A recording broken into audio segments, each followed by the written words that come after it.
26 years of age. Sumiko Inaba is 34. Ditcheva, the taller fighter here. That translates to a significant reach advantage. That tail of the tape presented by that prize guy. Okay, ladies, let's keep the fight clean. Obey my commands at all times. Touch gloves and go to your corners. Sumiko Inaba in the black kit. Dakota Ditcheva in pink this time around. Ready? 3 5-minute rounds. Let's go. And immediately Inaba blitzing forward. Front kick to the face. And a left hand from Dakota. Immediately, this thing gets wild. I hate to disagree with Ian Parker, but I don't see this going to round number 2 at this pace. Ditcheva said she won the first round knockout. She's so dangerous in these clinch positions. Inaba doing a good job of keeping her back straight, trying to fight that tie plum. Inaba knows how dangerous these clinch positions can get, especially if you let Dakota Ditcheva create those angles.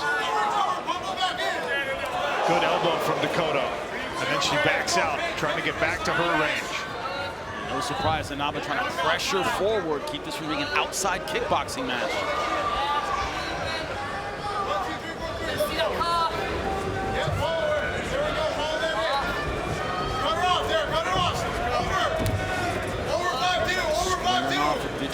Not wanting to let an angle to either side. Dakota moving in the southpaw stance, now back to orthodox. Long jab, swelling around the right eye of Sumiko Inaba. Here's that tie plum, knee to the body.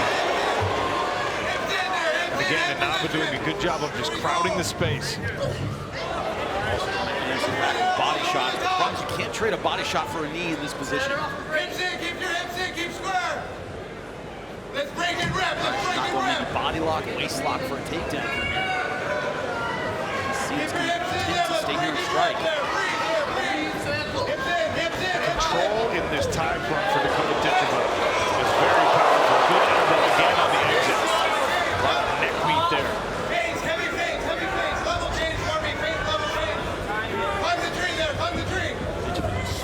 Taller and rangier. Inaba's really got to reach to get to her, even when she's moving forward. There we go. Yes, out to it from there. You're doing beautiful. Let's go.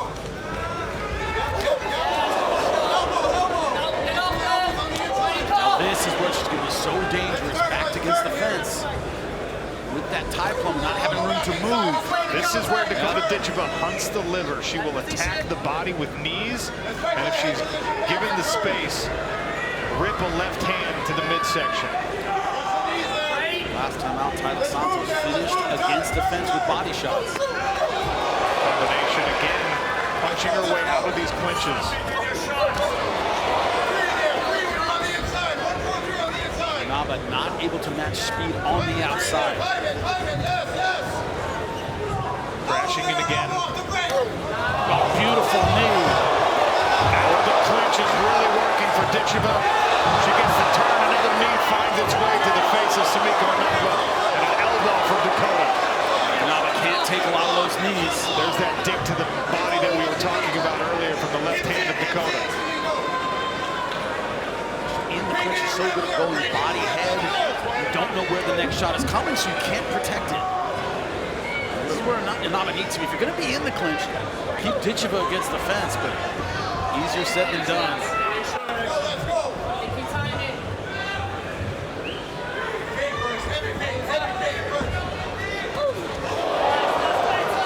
Fastball right hand from Ditcheva, no answer from Sumiko Inaba because Ditcheva's too far away. Now this is where Inaba wants to fight. She's got to be careful coming in.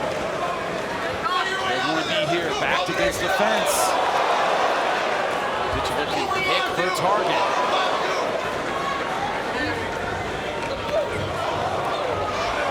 More knees on the left hand. Inaba trying to fire back. She's doing just enough to stay in this fight.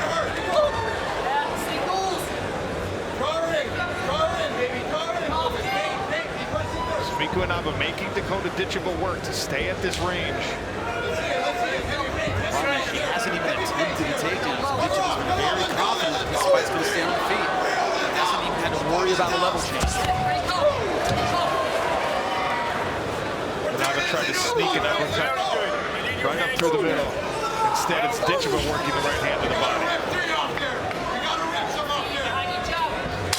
10 seconds left in round one.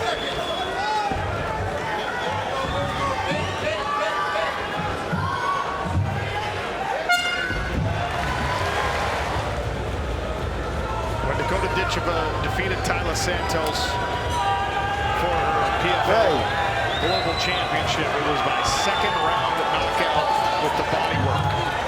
Previous to that, it was first round TKO, first round TKO. Let's go. Sumiko Inaba pushing Dakota Ditcheva almost as far as she's ever been.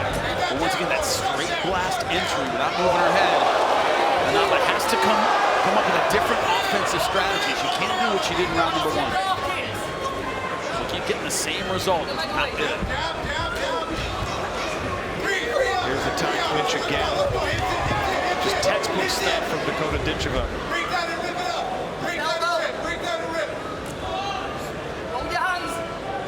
Inaba doing a better job than most opponents do of minimizing damage, but the damage is still coming through.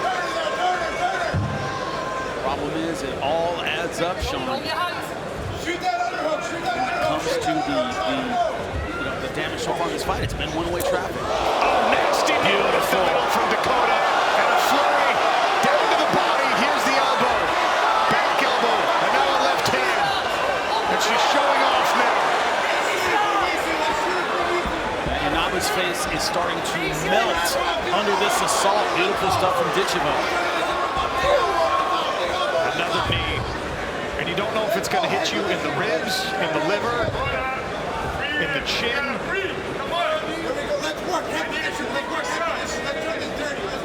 But I'm just surprised we haven't seen any effort at a takedown from Inaba. That has to be part of the arsenal. If you're going to take on Ditcheva, you have to make her at least worry about it.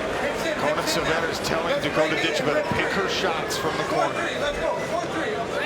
Right now, this clinch happening directly in front of the Inaba corner. Inaba trying to frame up and defend with that left hand, but Ditcheva doing a great job of keeping her offense very. Throw a couple of left hands to get around that guard, and she goes back to the plum. That's that shot selection. Taking time with those two last knees. Hitting him on target to the body. Look how tough Sumiko Inaba is. The left side of her face, like you said, swelling from brow to chin. She's Hawaiian tough. She's going to try to make a scrap out of it, but she's running out of tactical answers for Dakota Ditcheva. Here's when you drop to a double leg and get the shot. She's not doing that. Got to stand and fight. It's a losing battle against Ditcheva. Inaba digs the underhook here. Now double, trying to replace position. Once again, a knee comes right up the middle. And now the fight happens in front of the Ditcheva corner.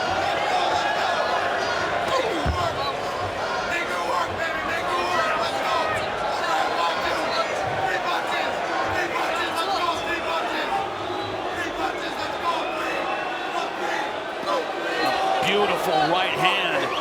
Catching Inaba coming in.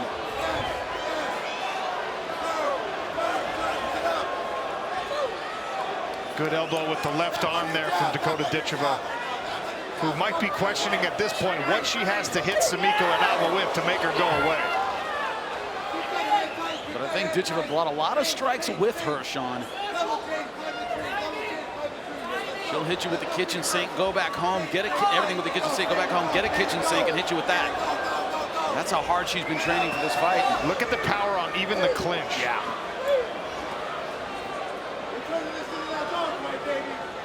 You got to start thinking real hard if you're a corner man about, hey, is staying in here enough? Because Inaba's doing just enough to stay in the fight, but hasn't had any meaningful offense. Another foot to the face.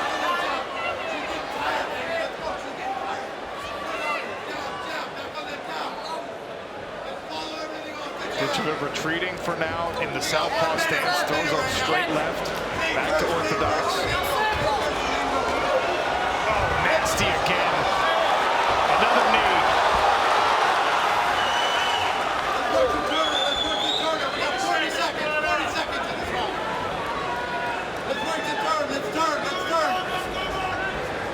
understanding at some point, as tough as she is, it's going to start soaking in on Inaba. She's not seeing well out of that left eye. Still pressing forward, Sumiko Inaba giving chase to Dakota Ditcheva, who again measures the distance perfectly. The offense hasn't been strong enough to make Ditcheva dig deep and maybe spend more gas than she wants to. This has been at Ditcheva's pace. Dakota now working around to the backside here. Stop! We're going to round 3. Landing the ref in the corner, a reason to keep this going. She's a veteran enough to know exactly the task at hand. Sumiko Inaba there in the black kit. Let's go! Ditcheva hearing the Cape Town crowd chant her name in the pink. Sharp leg kick to start round 3. Yeah, haven't been a lot of those. I think her corner's saying, hey, see if we can soften her up from the legs up.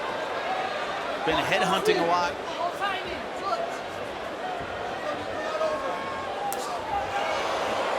Nice leg kick, spinning Inaba around. And when you give Inaba another target that she has to worry about being hit, it obviously opens things up on the face and the body.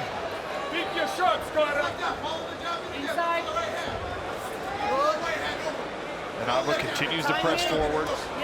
Walks right into a left hand. Blind left hand, blind right hand, meaning nothing in front of it. No jab to set it up. Those were lead shots, and they landed perfectly.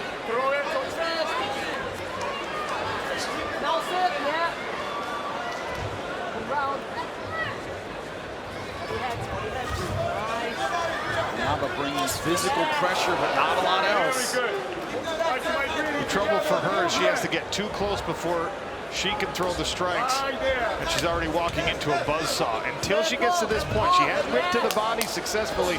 That's the only thing that's landing for her. Those have all been from the clinch position where Ditcheva has just landed the stronger strikes. Now, Dakota Ditcheva is such a perfectionist as an undefeated fighter that she said she was haunted by the only decision win on her record. That's how high the standard is, she said, for herself. You know she still wants a finish here. Sumiko Inaba looking to deny her that much at least.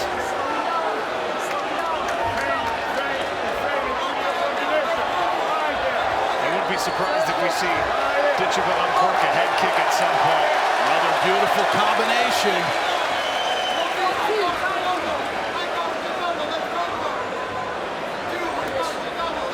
There's another push kick up high. We haven't really seen much of a roundhouse effort, at least to the head. Now here's a takedown attempt from Sumiko Inaba. First one of the night.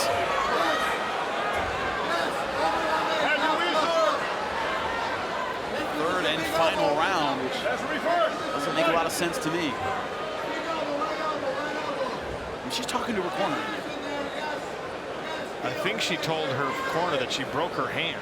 Could be, could be. She was waving her left hand. All the time she's spending hitting Inaba, it wouldn't surprise me at all.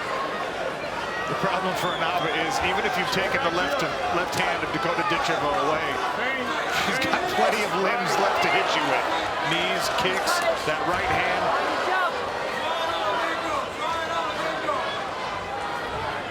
Under 2 minutes now.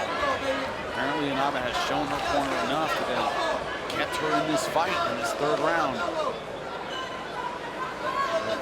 Once again, it's been an offensive wipeout. I agree. I think her hand is damaged. She kind of like, you know, went to the fence voluntarily and she's kind of hanging on a bit.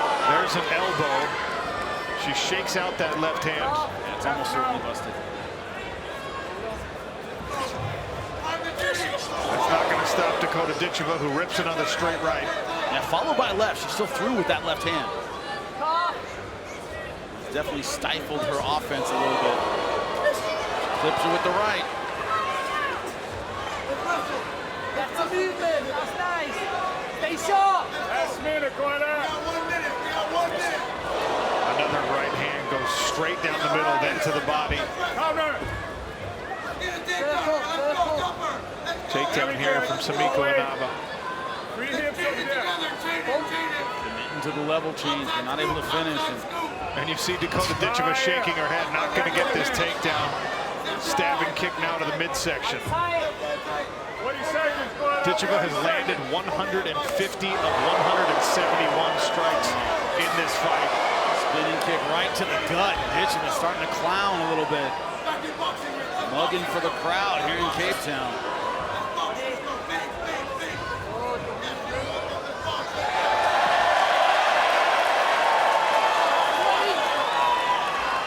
Final few seconds of this fight, Dakota Ditcheva stunting a little, grabs one more clinch, big knee to the body. And credits Sumiko Inaba for being a warrior, but she got outclassed here. She had nothing for Dakota Ditcheva.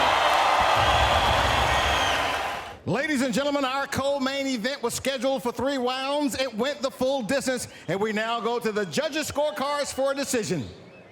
All 3 judges score this bout unanimously. For your winner, Dakota Dangerous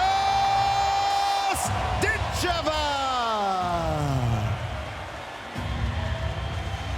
No surprise there, 15-0 now for Dangerous Dakota Ditcheva. Only the 2nd time she's gone the full distance. Probably much to her chagrin, but I'll let her tell you how she feels about it. Jimmy Smith is with the winner. I'm here with a Dangerous Dakota Ditcheva. First question I have to ask, how's the left hand? We saw you shaking it out in the middle of the fight. Yeah, I think I've injured my left arm, but I think I'm just more gutted because I've been out for so long and then I've come back and I'm injured again. But I hope you guys enjoyed it anyway. Thank you so much. This crowd behind you from start to finish, how did that feel, especially in that 3rd round when you were hurting? Guys, I just want to say that was the best walkout I've ever had, so thank you so much. Before we get you in the back, I have to know, what does the future hold for you? I know you have to heal up, but when you come back, what are you looking forward to? I mean, I have just re-signed with PFL. We've come to a great agreement, and I'm going to look forward to the next few years together, so hopefully we can carry on bringing crowds like this, because you guys really set a standard, so congratulations, guys. Dangerous Dakota Ditcheva fans, let her know how you feel. All right, Joe, we've been over the rules already. Protect yourself at all times. Obey my commands at all times. Touch gloves now if you want. The sound of the bell, come on out. Handle your business. Let's go. He knows he's been taught really well, Habib. You just got to stay him on track. Paul Hughes in the black trunks, Usman Nurmagomedov in the white. 155-pound world championship slated for 5 5-minute rounds if necessary. All right, Mike Beltran to oversee it. Ready to fight. Ready to fight. Now, let's go. Southpaw stands for Usman. That's it.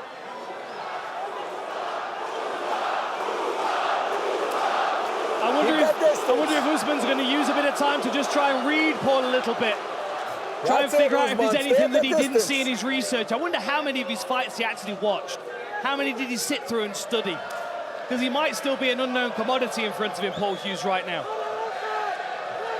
Nurmagomedov starting early with some searching kicks, just flicking that leg out. There's another. Just testing the range with that long leg. And that is where the differences become very evident between Usman Nurmagomedov and even the legends like Khabib and one of his other training partners, the UFC champion, Islam Makhachev. This guy, much more dexterous in the striking game, much quicker. Very much like his brother. You know, Umar is very loose and flexible with his legs as well. They tend to pick with their legs like a lot of the other fighters use their lead hand. This is why Paul's got to get inside this kicking range. It's a real challenge because he can use so many different kicks to keep that distance. Already several stance switches for Usman Nurmagomedov in the early goings of this fight. That's it. Keep that distance. Very technical start here.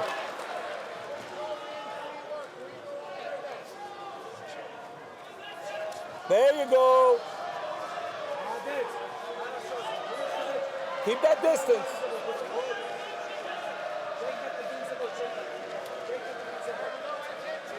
Khabib in the corner of his cousin. Keep carrying that calf. There you go.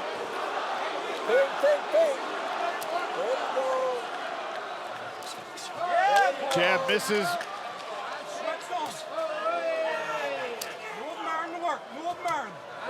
More work on the legs. Laser right hand from Usman Nurmagomedov. Very calm, technical. This is nice side kick to the midsection. One of the best weapons that Usman's got. Followed it up with the inside leg kick.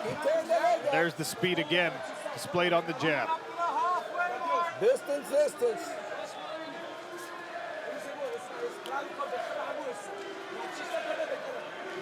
There you go. A lot more respect from Usman than I was expecting in this first round. I thought he was going to come out and really be a bully. Maybe he's trying to figure out why Paul Hughes is so confident. Nice jab. It's so sharp, that is. No wind up on it or anything. Just pops it on the chin of his opponent. That's what I want to see. 2 minutes. Turn. Often happens in the open stances. The inside leg kick can come up a little high. Distance is the only way. You can't do shit with us. When he wants to get the takedown, let's get the takedown. Let's take on the kick. Paul wants to go. Beautiful. He's doing beautiful. Stay at the distance. Keep that kicking going. That calf kick's good. Nice. Now opening up. Three-piece combination. Nurmagomedov was able to move outside the range of the end. Look at the redness on the inside of the lead leg of Paul Hughes from those slicing kicks. And on the midsection as well. Oh! Hughes catches an advancing Nurmagomedov.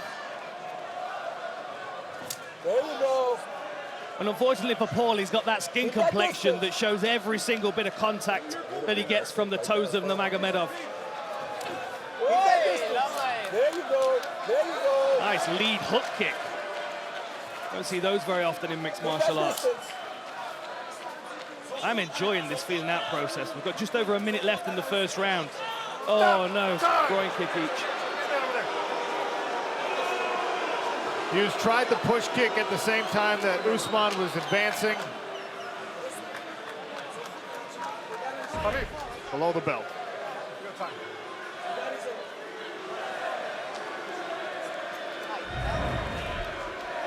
Go ahead, brother. You got time here, man. He's good to go. You ready to go? Hey, both of you guys, hey, pick it up, all right? Let's go, fight! Distance. Goes for that front kick again. Paul's looking for that check left hook. He's got a very, very powerful left hook. Now we've seen him come off a kick to a left hook. We've seen him come off a cross to the body to a left hook now. Stabbing front kick from Usman.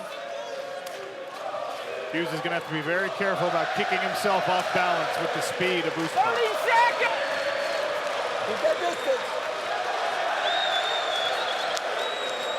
Javi Mendez calling for Usman Nurmagomedov to keep the distance. He is the longer fighter. Both these guys are just moving so well. The long-range game of Usman is really incredible to watch. He just picks and pokes at people. Keep that distance. Keeps them right on the end of his toes. Oh, hey! They're working that body shot, aren't they, both of them? Usman's working it with his toes, and Paul's working it with that dig from the in-ship knowledge and championship level experience there. An incredible amount, especially if you take into account the amount of times that Javier Mendez has been in a championship corner and a championship training camp. I mean, you think of Cain Velasquez and Daniel Cormier and Habib and Luke Rockhold, and the list continues to go. Good jab there from Paul Hughes. There you go. Side kick again from Usman. Tries it now to the face.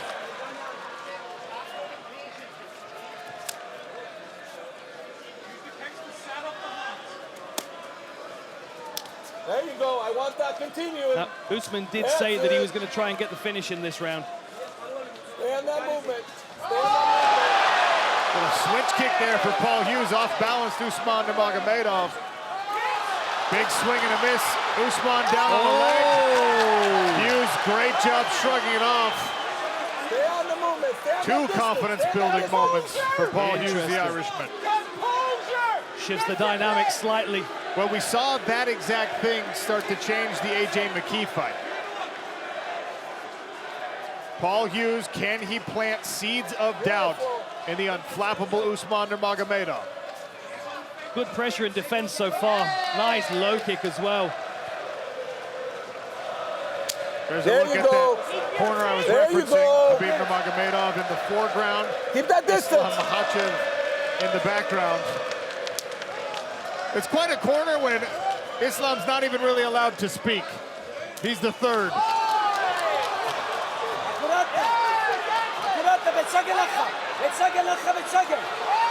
Good work again by Hughes. For now, Usman continues to pursue this pressure.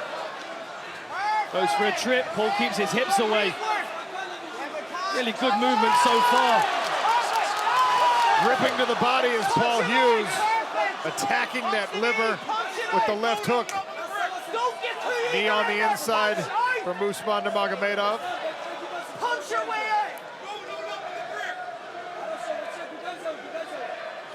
Perfect. That's your position. Go. Nice. There you go. Usman now digging to the body. There you go. Knees and punches. These are powerful knees as well. He's pulling himself into that knee with the underhook. Oh, and an elbow on the break. Looked like Hughes was able to avoid the brunt of that. Some deep breaths from Usman. Sharp inside kick. Next one is checked. Yeah. Oh, and another level change, and Paul defends it. Dig shots to the body. Interesting. I love the counter Paul Hughes uses to that clinch. Dennis Seaver used to do that. Just flail and punch your way out of it. There's the blue corner of Paul Hughes. Drive the shot, then go. Hey, draw it. Draw it, then go. Draw it, then go. Draw it. Oh! They were the best punches landed so far, certainly from Usman. Paul just seems unfazed, though. It's almost like he's going to allow Usman to work for these first couple of rounds and see what he can pick. Because he said he needs to pressure him to find those holes in his game. There are no holes in the games of these fighters at this level. Oh, nice work with the knee. Beautiful timing on the knee. Attacking that rib. Another jab to the body from Hughes. Starting to really invest in that work. And the calf is damaged. Redness on the calf of Usman Nurmagomedov. And that's not only going to take away the movement, but it's also going to take away the level changing, the drive on the takedowns. Oh! The knee almost got to the chin of Paul Hughes. Very close. He threw a right hand over the top and then rips a 2-3 to the body.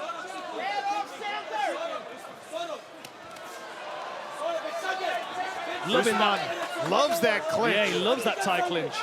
He's not really landed a great deal of clean knees from it, though. Paul's dropping his level and, as you said, throwing those punches. Reminds me of Vanderlei Silva, Guy Mezger as well. Ignore the tie clinch, just punch him with both free hands. And again with the calf. Now Usman trying to invest in some combinations and a big, deep breath. That leg is hurt. My goodness, that lead leg of Usman is really damaged. Look, he's struggling to step onto it. Starting to affect the footing. We'll see if the Hughes corner recognizes it. And the hands are starting to come down as well. The longer this fight goes, though, the more that calf is going to start to feel heavy for Usman. Both men had some moments in round number 2 as we start the third frame. Sean O'Connell and Dan Hardy cage side at Coca-Cola Arena in Dubai, sold out in a world championship bout at 155 pounds between Paul Hughes in the black trunks and Usman Nurmagomedov in the white.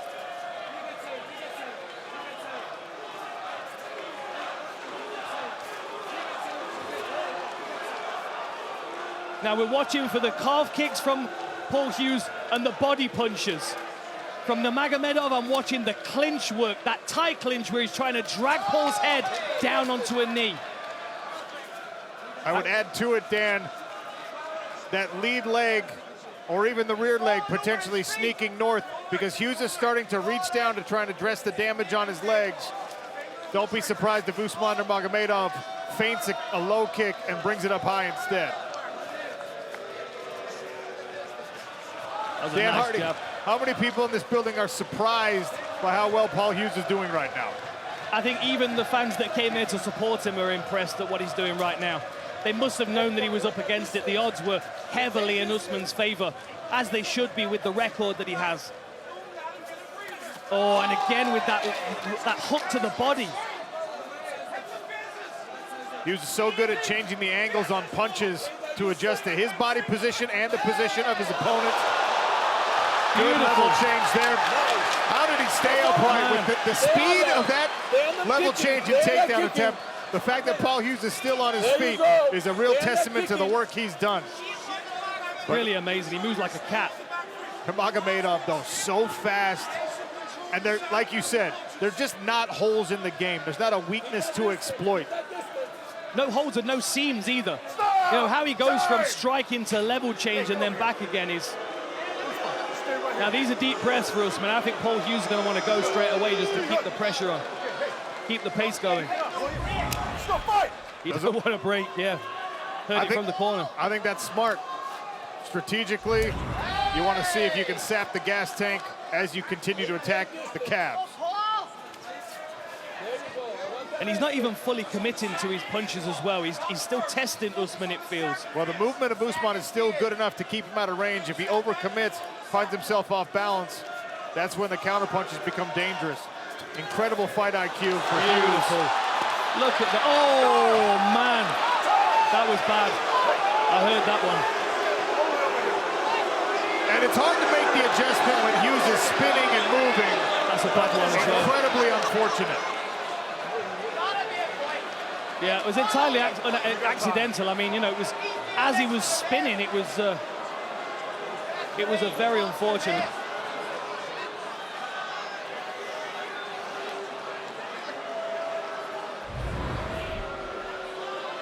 I mean, the benefit to Usman right now is that he is getting rest. The Hughes camp is saying that he's done this because he wants the rest.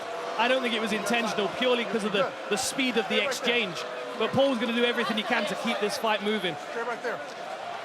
Point deduction. There is the point deduction. Wow. Hey, keep it clean. You understand? Both of you. Keep it clean. Fight, let's go. He said he didn't mean it. I agree, he didn't mean it. But I mean, you'd have to be an absolute sniper to be doing that deliberately on a spinning opponent. 100%. And now's the takedown. Usman Nurmagomedov with the takedown. Can he stay on the back of Paul Hughes? It's incredible to watch Usman go from a strike to a takedown and back to striking again. It really is so fluid, seamless. Incredible that Paul Hughes is keeping this fight moving. Most people would be stuck here. The wrestling and re-wrestling of Usman, and now he goes around to that front headlock position. The speed is equally on display with the striking exchanges and the grappling. It's very impressive. Very tricky. Oh, that was a good elbow. That's two good elbows from Usman. Paul seems unfazed, but he can't take too many of those. Even if it doesn't hurt him, it might cut him. Good combination from Hughes. Jab and then a straight right to the body.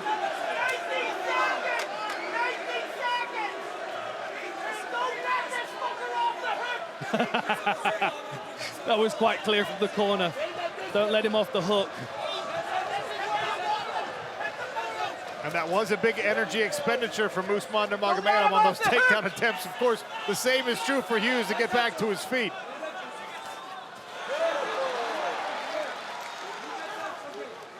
The interesting thing is,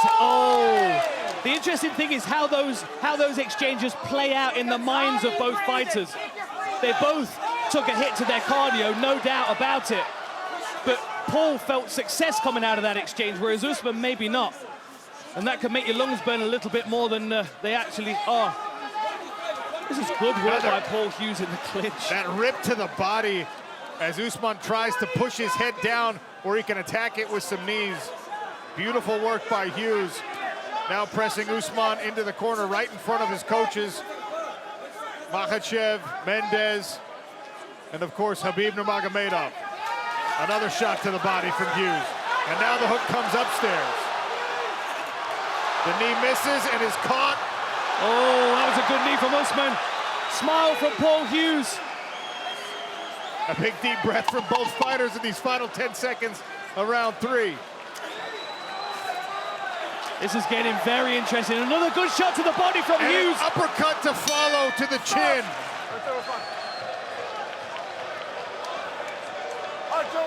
Into the championship rounds. 5 minutes in the 4th ahead. Usman Nurmagomedov in those white trunks defending his Bellator lightweight title. Paul Hughes, the challenger, accounting well for himself through the first 15 minutes.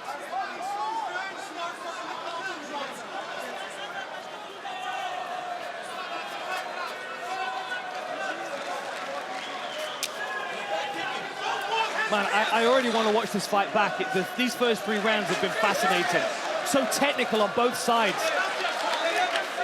Really incredible mixed martial arts display that we've got in front of us right now. Credit to both of these guys. Nice lead hand to lead leg by Usman. Dan, we haven't really addressed scoring. I don't know how I would be scoring this if my job were to judge. I'm glad that it is not, and I just get to sit here and talk about it. But we also have to remember that there's a point being deducted off one of the rounds. I could certainly score a round for Paul here and there. I've not been scoring it myself because I've been so invested in the technicality of both of these guys, but you've got to be able to make an argument for Paul in some of these situations. Good movement by Hughes to avoid that repeated jab from Usman Nurmagomedov. Lovely control of the center as well.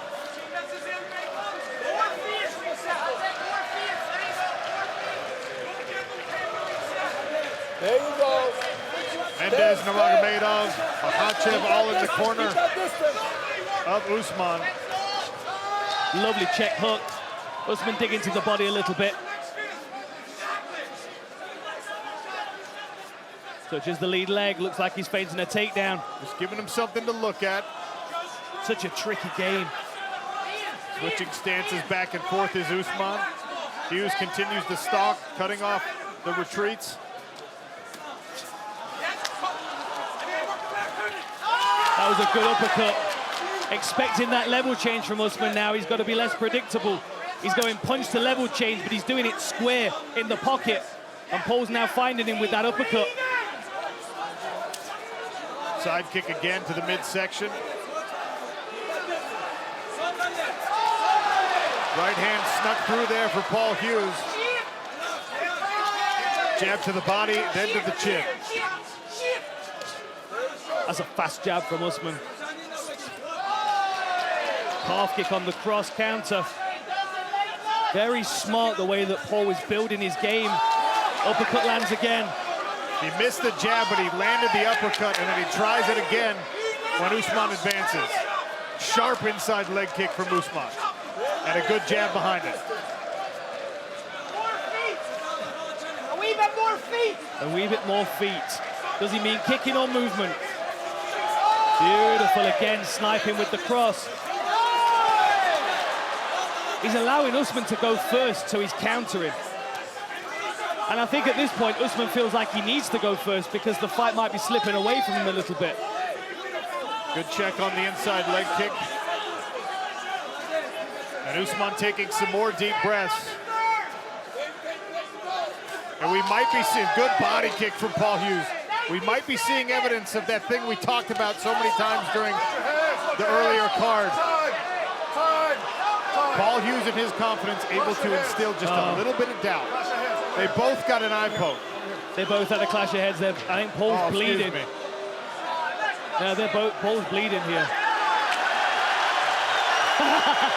Paul's wiping the blood and calling him on.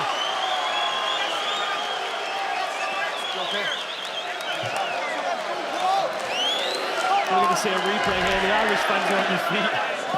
So as they step in here, oh yeah, a little clash of heads. I mean, Paul came off worse as far as a cut, but Usman's head twisted. You see how his head folded into his neck? That's right, and where Paul's bleeding from, that's the hardest part of your head. Usman took that more on the temple, on the side of the head. It looks like Paul came off worse, but Usman was actually rocked by that.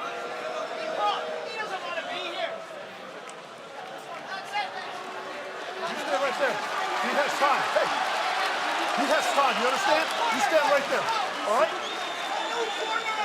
Usman. Hey, over here. The gamesmanship from the Paul Hughes corner is downright hilarious. Appealing to Mike Beltran, no corner advice. And then as soon as he walks over to address Usman, he starts coaching his own guy. Over here. Gonna bring the doctor in to check on Usman. You've got to think, even if Usman can't continue, he's not going to want the fight to end like this, on these terms. This will be a moral victory for Paul Hughes, I think, especially because he's standing so proud with blood running down his face right now. How much time we got? Usman asking for more time, I think. Less than 2 minutes? Okay. Knock it off, dude. Don't coach us. You have time. Look at the expression on Paul Hughes' face. Yeah. You have time. You have time. I mean, the confidence of Paul is soaring right now. This is fascinating. I'm even looking around the arena and all the security guards that are supposed to be watching the fans, they keep looking over their shoulder, wondering what's going on. That's a look for Paul Hughes. Look at it.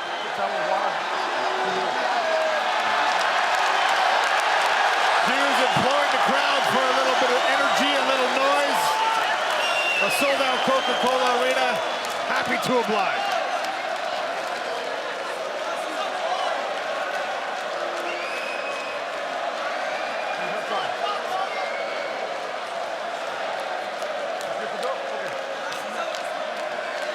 All right, looks like we're going. 90 seconds left in the fourth round. You've got to wonder how much the pressure of Paul Hughes standing there got Usman to get back into the fight as quickly as he has.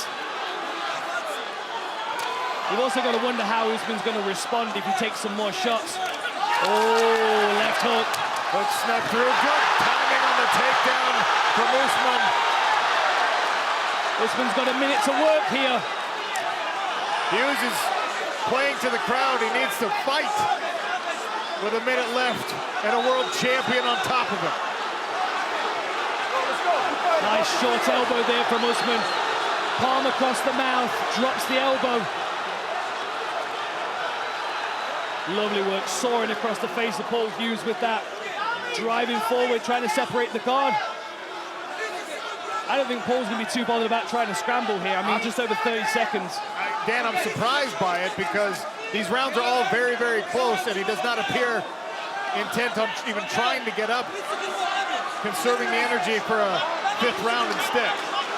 You've got to also wonder, though, I mean, we've not been scoring it, but you've got to wonder whether Paul's kind of keeping a track of this fight in his own head. He's got the point deduction, he's going to be confident and he's been landing good shots. He might feel like just burning this next 10 seconds here is fine to get him into the fifth round. He has avoided most of the damage. Good elbow from Usman there as the round comes to a close.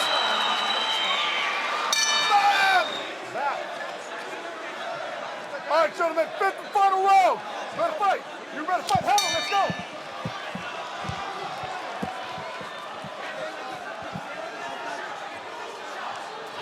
Oh, nice jab from Hughes. You got to have a lot of respect for the way that Usman Nurmagomedov timed that takedown, answered a high-pressure situation after the clash of heads.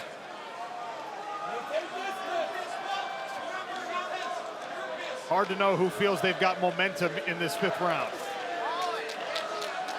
The color of the inside of Paul Hughes' leg matches the tape on Usman's gloves. It's insane, the redness.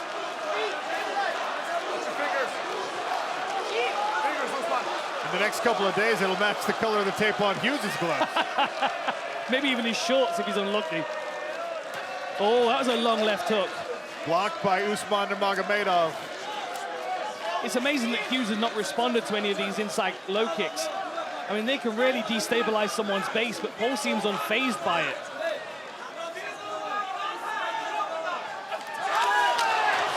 Oh, lovely twist round to the back by Usman. That was very, very slick. He was waiting for it, the commitment from Paul Hughes, so he could have a takedown opportunity. Good work by Hughes. Reaching back. Solid knee to the thigh. Paul's gonna spring back up in a minute, I think. But he can't take too many of these. Cannot spend too much time here in a close fight. The Coca-Cola Arena crowd loving the work from Usman Nurmagomedov.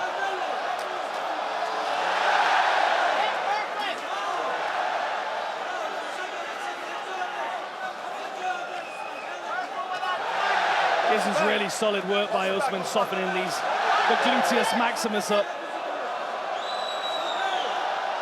Yeah. There you go.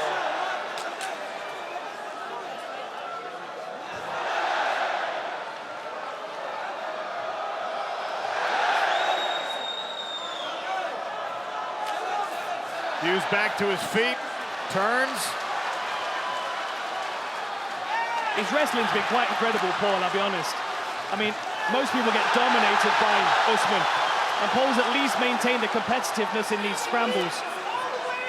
Usman remains one step ahead, though, even after the great scramble from Paul Hughes. The wrestling is just so fluid, isn't it? I mean, it's just one to another, it never ends.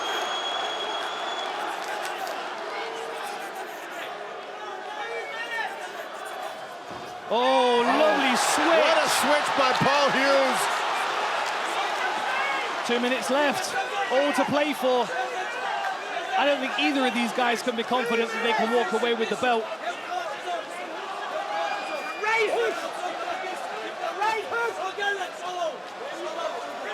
Jab from Usman. Habib up out of his seat, demanding his cousin put in the effort now to get this fight. Good head position here from Paul Hughes. Dan, it feels like every single exchange is so important. This fight has been razor-thin margin. I mean, we've got just over a minute left, and anything could happen that could change this fight entirely. Lovely underhook dig into head position. Nice knee to the inside from Usman, takes a couple of body shots. More body shots from Hughes. Overhand right out of that clinch work. Lovely knee to the body there from Usman. And now Hughes eats a right hand. A big moment, a knee from Usman. Hughes trying to find that uppercut that landed so many times. Inside of a minute now.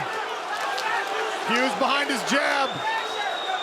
Can Paul make a statement at the end of this round? Ooh, that was a glancing left hook. Lovely beautiful jab. Usman responds with one of his own. Right hand from Paul Hughes. And more work to the body.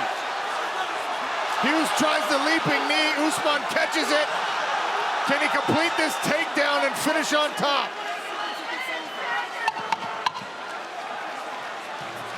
Another switch from Paul Hughes. What timing, ripping to the body and swinging away to the final bell. What a championship fight. Ladies and gentlemen, and now it's time to announce the winner for our main event for PFL Road to Dubai Championship Series. It's a lightweight title. And after five-minute rounds, we head to the judges' scorecards for decision. Judge Hadi Ali scores 47-47. Judge Eric Colon scores 48-46. And Judge Sal DeMallo scores 48-46. And the winner by majority decision, still undefeated, Usman Nurmagomedov! One judge called it a draw. Two saw it in the favor of the still undefeated champion, Usman Nurmagomedov. Lightweight world champion retains his belt. And the record is unblemished still. An incredible fight. Paul Hughes dejected with nothing to be ashamed of. And Dan Hardy is with the winner. Ladies and gentlemen, I'm here with your champion, undefeated, Usman. Whoa. Dubai, salam alaikum. Salam alaikum. First of all, this is for you guys. This is for you. Thank you so much. First of all, alhamdulillah. Paul Hughes, brother, you are the man, brother. You're really the man. Brother, you tough. Woo! Honestly, I underestimate this guy. Whew. It was my little mistake, but still undefeated, undisputed. Bellator lightweight champion, Usman Nurmagomedov. Thank you so much. Ladies and gentlemen, Khabib Nurmagomedov. Guys, I know this is not my time to talk.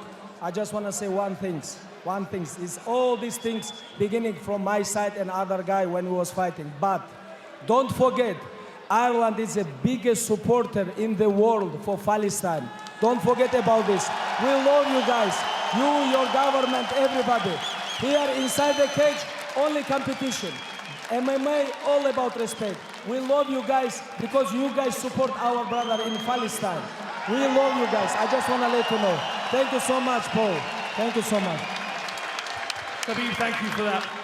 Usman, talk to me about Paul Hughes' game. Were you impressed? What surprised you about him? He's the wrestling defense, takedowns defense, very well. He's tough, he's strong. I didn't think he will be like this strong, brother. Brother, you're really strong. You tell me on the face of face, this is my mistake. You was right, brother.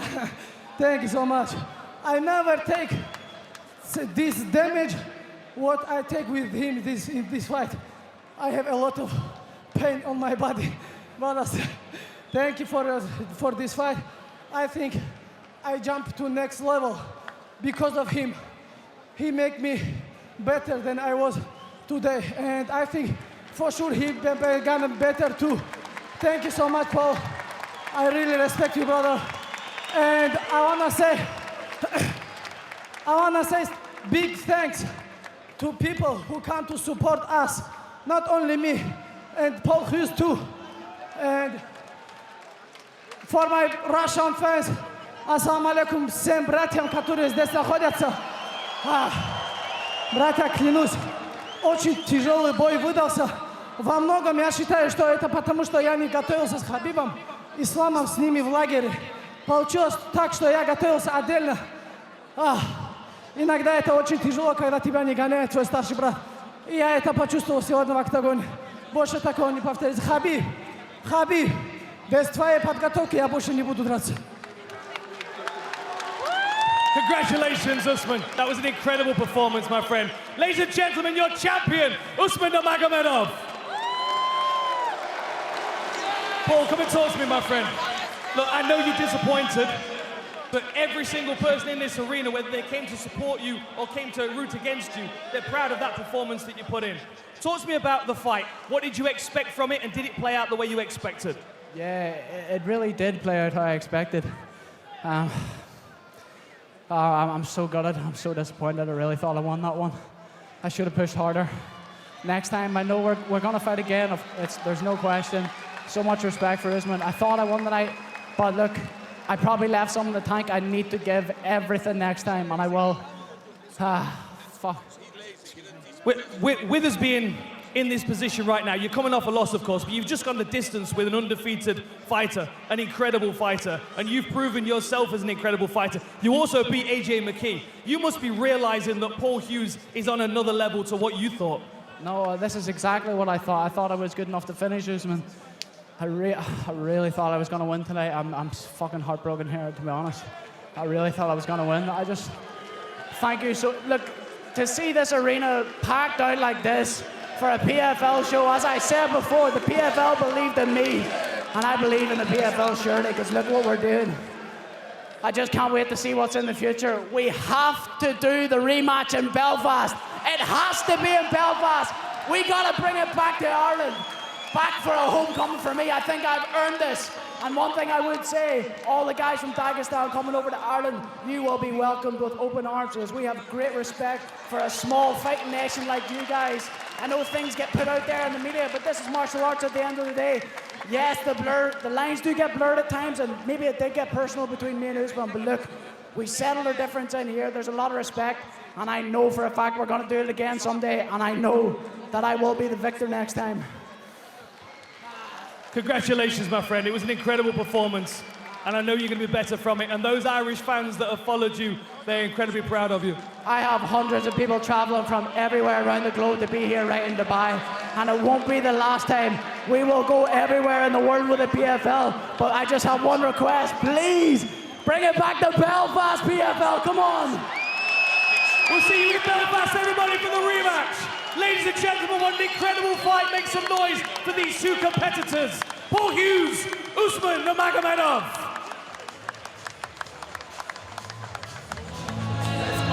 Tail the tape for your main event tonight, presented by The Road to Dubai. Johnny Eblen, 33, Costello van Steenis is 1 year younger. Both men standing 6 feet 1 inch tall. Negligible difference in the weight. Van Steenis with the longer reach. Gentlemen, you're going to protect yourselves at all times. You're going to obey my instructions at all times. You keep fighting till I tell you to stop. Touch gloves if you want. Step back.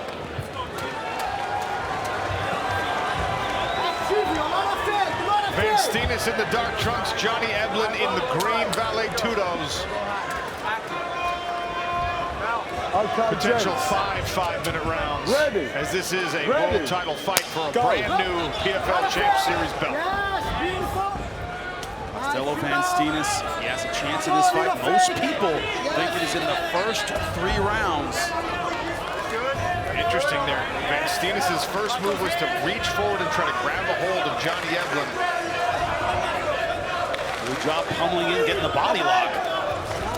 Steps back. Eblen tries to catch him at the end of a left hand.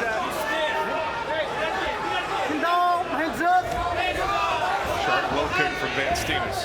One thing about Johnny Eblen, he doesn't like a blind takedown. He likes to set it up with his striking, just like that. Van Steenis has to have success in the kickboxing to stifle the wrestling of Eblen. Calf kick from Eblen. And now he is coming in behind those strikes.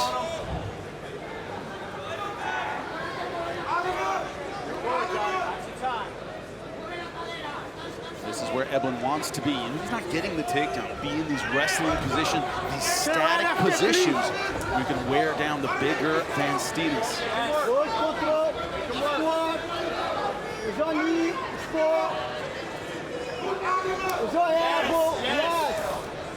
Control.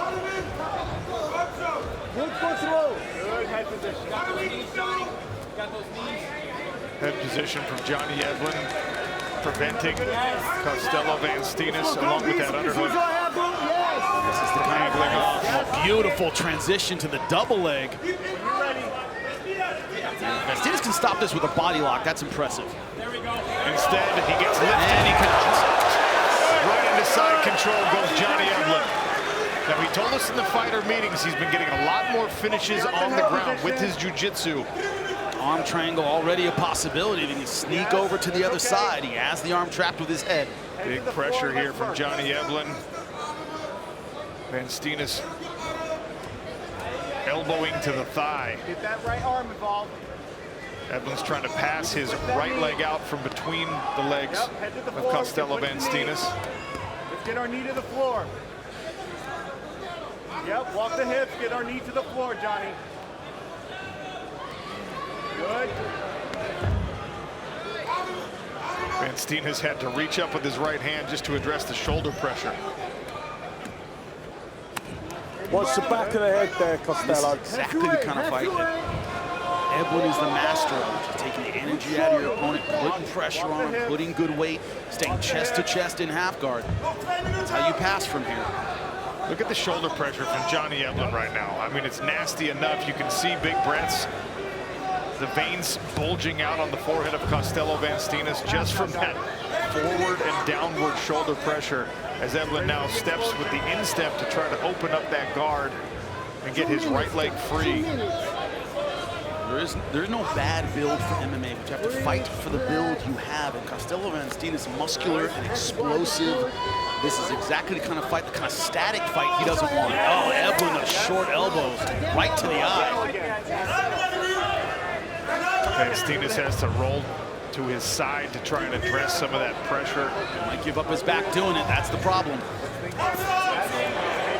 One hook in for Johnny Eblen. Under 90 seconds to work in round one. Right in front of his own corner is Johnny Eblen. Pummeling right hands to the side of the head. Can't see from here how deep anything is. He's not committing his hips to it yet. Van Steenis trying to build a base here.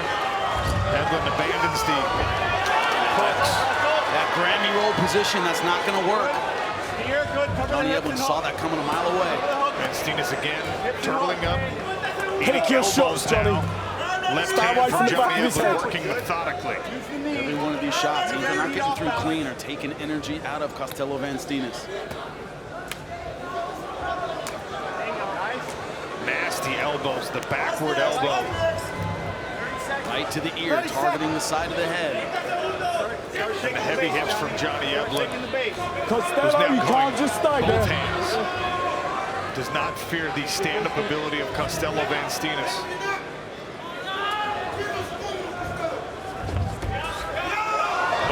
Attempt here for this time it worked. It was deep enough that he could get it. Unfortunately, not enough time to get this round back. One leg kick to finish, perhaps. And another for Costello van Steenis. Round two is set to begin on an historic night here in Cape Town, South Africa. We started our heavyweight tournament, our PFL Africa bantamweight tournament. Now a world title fight in front of you as Costello van Steenis tries to earn gold against Johnny Eblen. Good low kick from Van Steenis. Eblen letting those hands float pretty low, right around his chest. Showing that front kick a couple of times is Eblen. Just gave him something to look at and immediately attacks his outside single now. Easy high cross.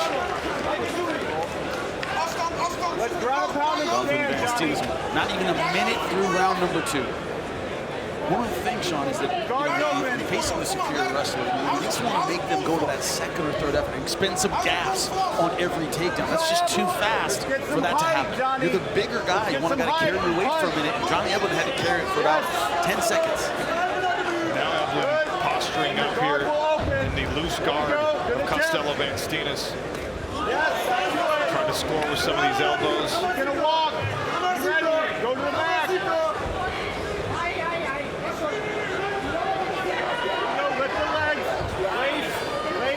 Eblen regathers those legs, sucks the hips of Van Steenis back out away from the cage. Spaniard builds back again. Very good.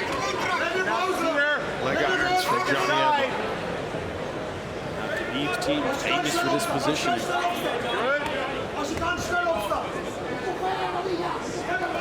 What does it do? Just wears you down, makes you miserable. Eblen's putting a ton of physical pressure now, pulling Van Steenis off the fence. Gets space to step over. He's got it. Rear naked choke sinking in here for Johnny Eblen, who applies a squeeze. Only one hook in. Can't see from here how deep it is. Good. I need the other hook, Johnny. His corner calling for the other hook. 3 minutes. 3 minutes, Johnny. You got time, Johnny. There's a better angle on it through the cameras. Van Steenis is able to reverse position. Centered and not for long as Eblen wrestles his way in the scramble back to top. That can be so demoralizing. Not a good sign, I was about to say, because, you know, briefly had good position, couldn't hold it at all. Eblen just able to really easily out-scramble Van Steenis. And the problem is you're not going to get those opportunities very, very often against Johnny Eblen. So you got to be able to capitalize on them, and he couldn't. Shoulder choke set up potentially for Eblen again. At least giving Van Steenis something to think about. The thought process is correct for Van Steenis. As soon as he gets close to this cage, he starts to build his back up, get some elevation, but Johnny Eblen shelves the right leg of Costello van Steenis. If he can't connect that foot to the floor, he can't use it to help him stand up. Veteran stuff. I guess that's what happens when you're an American top team. There was some great guys, great coaching. He's seen it all. Well, when you talk to the guys at American top team, it's not just that Johnny Eblen is there, it's that he's one of the leaders in that room. He's one of the guys that is a problem for everybody. And you know how deep that camp is.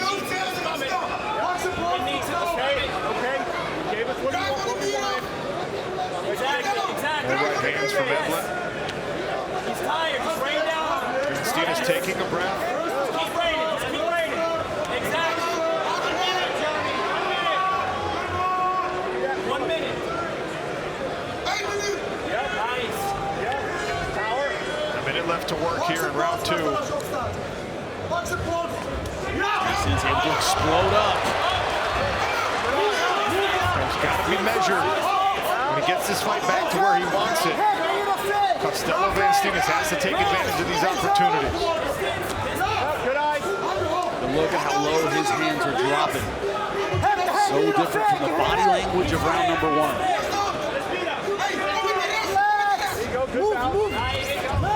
Uppercut into a takedown for Johnny Eblen. Going guillotine, Van Steenis, but not deep enough to finish. Right in front of us, he's not locked in good position. Eblen is safe in this position.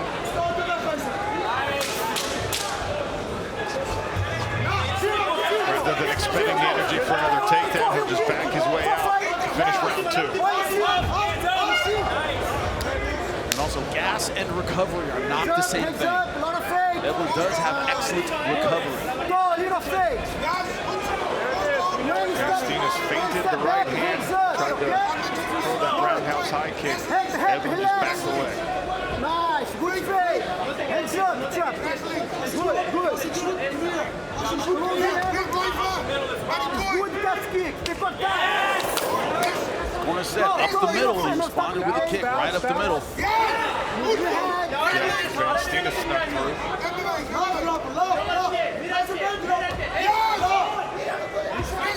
That has been the best strike for Costello van Steenis, that calf kick, which of course is a very fashionable weapon. High kick just slaps some sweat off the face of Johnny Eblen. Almost a big problem. He can't back up like that. Doesn't want to end up against the fence. First real defense of a takedown. Well done by Costello van Steenis, especially here in the 3rd round. And it looks like he's experiencing some fatigue. Here's a blast double attempt by Johnny Eblen. Got the hands locked. One thing we don't get defensively is Van Steenis has gone over the top, meaning guillotine, body lock. Hasn't gone with the sprawling crossface, hasn't been able to pry the face off. Guillotine is not a good takedown. Okay, you've got to get busy. Oh, nice knee.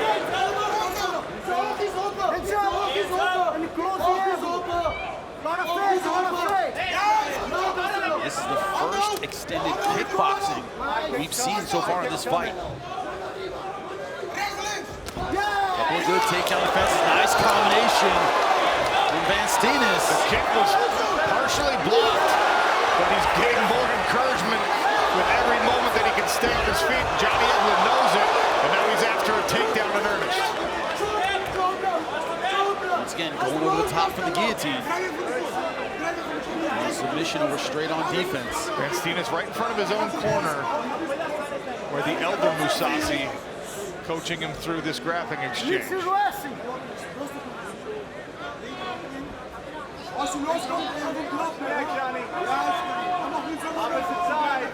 Opposite side of the body.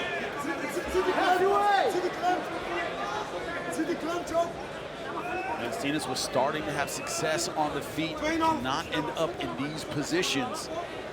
I'll tell you what, this position, he's got to feel like is a small victory. Yes. Travis Brown elbow, good work again by Costello van Steenis. Now Johnny Eblen has a lot to think about. So far, a pretty good third round for Van Steenis. If he can get back out to distance, I think he was having some success, maybe even winning those exchanges. Of course, you never know how judges are going to score those things.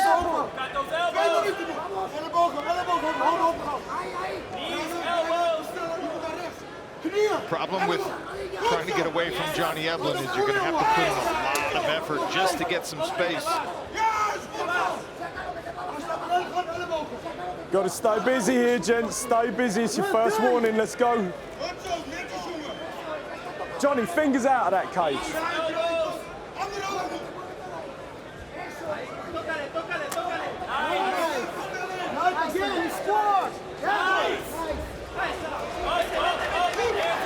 Pressure on the top there from Van Steenis. Effectively work as a squat. Kicked himself off balance, but then landed the up kick. And look at Eblen diving in with the right hand. Circling right around the triangle. Big tactical mistake from Van Steenis there. Cover the head. Here we go, wrestle here. We gotta wrestle here. Take that base. Yep. 47. Johnny, strike him. Give me a spiral, yep. There we go. Spiral. There you go. Trying to roll through with heavy hips from Eblen. Van Steenis closes the guard. Eblen will work from inside it. Watch your head on the way down there, Johnny. Body lock on the bottom now for Costello van Steenis. Might limit Eblen's posture just a bit, but it locks you in place as well on bottom. Stop. So a better round for Costello van Steenis, but I still don't think maybe a winning round for Costello van Steenis. Exactly. You gotta worry about what they call comparison rounds, meaning someone does better, you end up giving them the round when still feel like it's still won. It's just closer than the previous two. Sean O'Connell and Jimmy Smith here in Cape Town. World title fight in front of us. Costello van Steenis working behind some strikes, trying to find an opening in the defense of Johnny Eblen. This is where Eblen expected to dominate. Championship rounds. Van Steenis still showing a lot of snap with his strikes. You got to give him credit. He looked like he was really sucking wind in rounds 1 and 2. Seems to have found a second one. Talk about producing gas and recovery. Van Steenis has recovered very, very well. Just ate a big right hand from Johnny Eblen as they both threw the overhand at the same time. Important thing to keep in mind, Johnny Eblen said he's a better finisher than I am. I acknowledge that. Van Steenis only needs one. Eblen on the feet needs a sustained attack.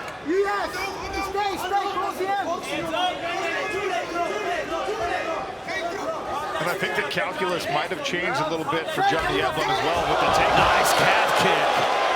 Knocked Eblen all the way off the feet, and that is going to inspire Costello van Steenis to throw it again and again. Also a little cut above the left eye of Johnny Eblen. High crotch.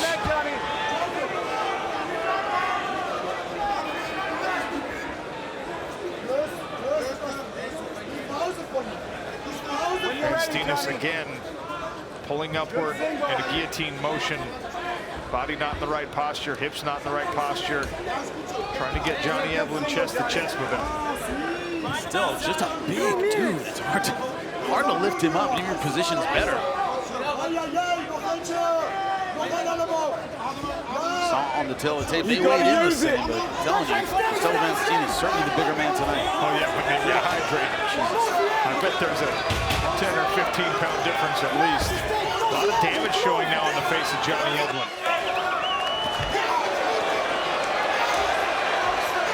And the Cape Town crowd enjoying the effort from Costello van Steenis, who's winning this round, Jimmy. I believe he is. Finally landing with good combinations. It looks like Eblen is the one fading a bit. Nasty combination again. Costello van Steenis has certainly found that aforementioned second win and is now piecing up Johnny Eblen. The problem is, I don't know if physically he could really follow up on it. There were a couple times we had Eblen had his head going back. In previous fights, he'd go right after you after something like that, and he's kind of had to stay back.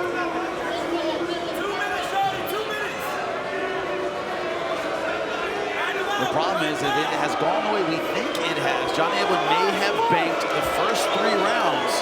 You got to use your position. Use it. Closer than the first 2. Yes. But Van Steenis may need a finish or a 10-8 round to win this. He needs to be very careful on what he does with the squeeze here on Johnny Eblen's neck, because it looks like the fatigue equation is evening out or even swinging in his favor. He can't gas his arms out. Good sprawl, addressing that takedown attempt. And Eblen almost just wrestling for position here. Clinching for a takedown and clinching for a rest are you want two to different keep things. it, stay busy in this position. Could be Eblen looking for a little bit of a break, trying to stay chest to chest. Rich Mitchell encouraging that same. Second warning, Johnny. Use your position. Lift attempt there from Eblen. Good knee up the center from Van Steenis. He's got the angle if he wants to get out. Body kick. He ate an elbow, did Costello. There's another calf kick. Stop banging. Stop banging on there. What a gutsy performance from Costello van Steenis. Easy to get discouraged after those 2 first rounds. Came on stronger in the 3rd. Best effort so far here in the 4th. And look at all the blood on Johnny Eblen. Cut in the hairline, cut around the eye. And that jab has been very, very good. Following up on it well. Van Steenis blitzing, and he's got Eblen hurt against the fence. Oh my! Wow! It's as close as it gets to saved by the bell when it comes to Johnny Eblen. And folks, there is 1 more round to go. And look at the corner of Costello van Steenis. A final 5 minutes on deck here in Cape Town, and the crowd is on their feet at Grand West Arena. Costello van Steenis in the black, Johnny Eblen in the green, Sean O'Connell, Jimmy Smith cage side. How incredible would this be if Van Steenis is able to pull this off, not just against the undefeated Johnny Eblen, but to do it in the late rounds that everyone thought Johnny Eblen would own.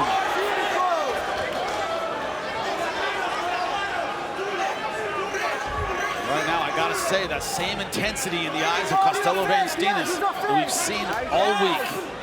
I mean, I already said it, but you have to give a massive amount of credit to the guy for pushing through into that second win, and obviously for earning himself that second win with a good camp. Great right hand, followed by the jab, another jab. Eblen game facing here, but moving sluggishly in these strikes. Oh, perhaps a miscalculation there from Van Steenis. That's exactly what Johnny Eblen wanted. Rolling again, but just giving up his back. Good. Keep it, Johnny. Keep that. Let's use it. Let's use it. He's been working on his submission game. Don't know how good his twister is, but he has the 1 hook in right now. Van Steenis can get his left leg free. He can hip heist over on top of Johnny Eblen. Easier said than done. Good move by Eblen. Still hard to out-scramble the guy in round 5. And Costello, again, a miscalculation, stopping his motion there, but Eblen kind of out to the side. Had to keep going if he was going to get out. Yeah, power half Nelson on the right side.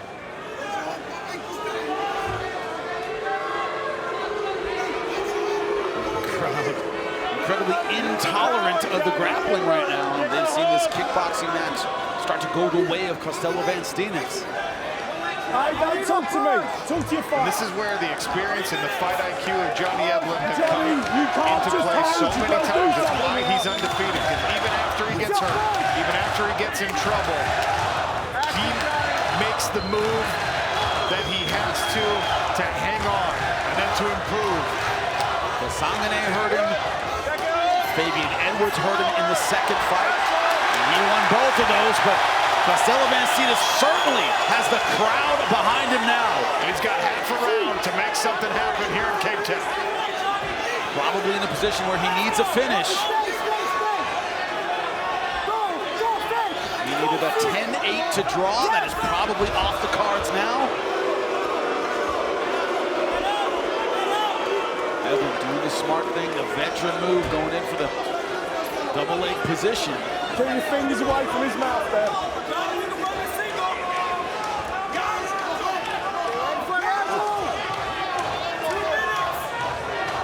Johnny, you've got to use your position. Use it.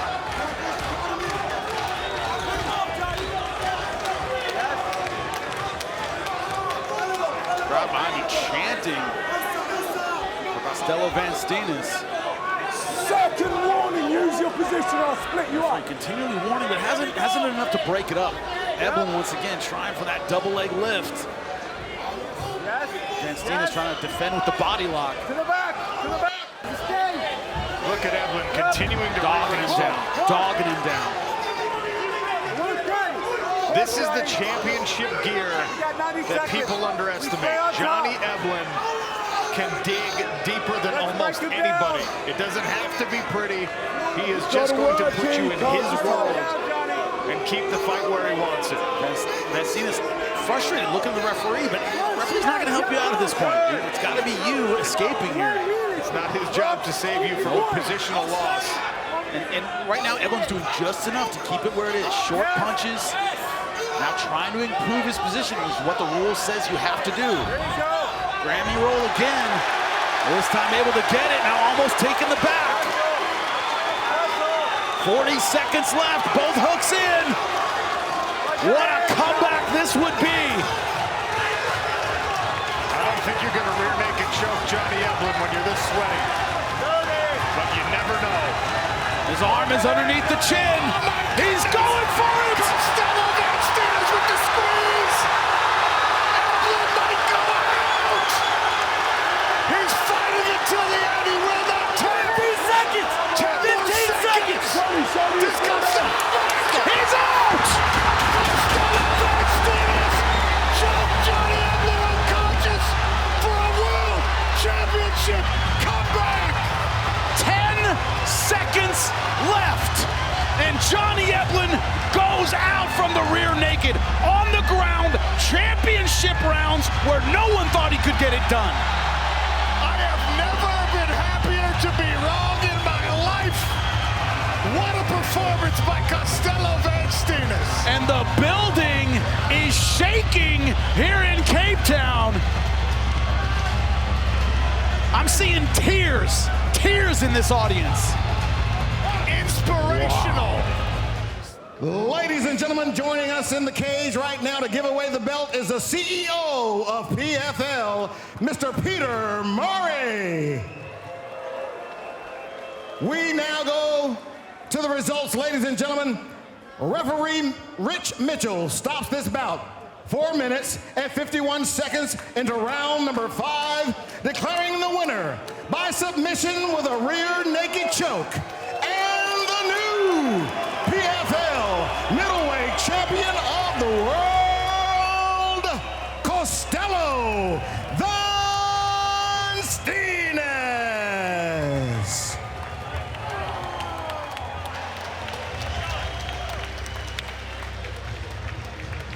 A gold belt to add to the collection for Costello van Steenis, and he earned it.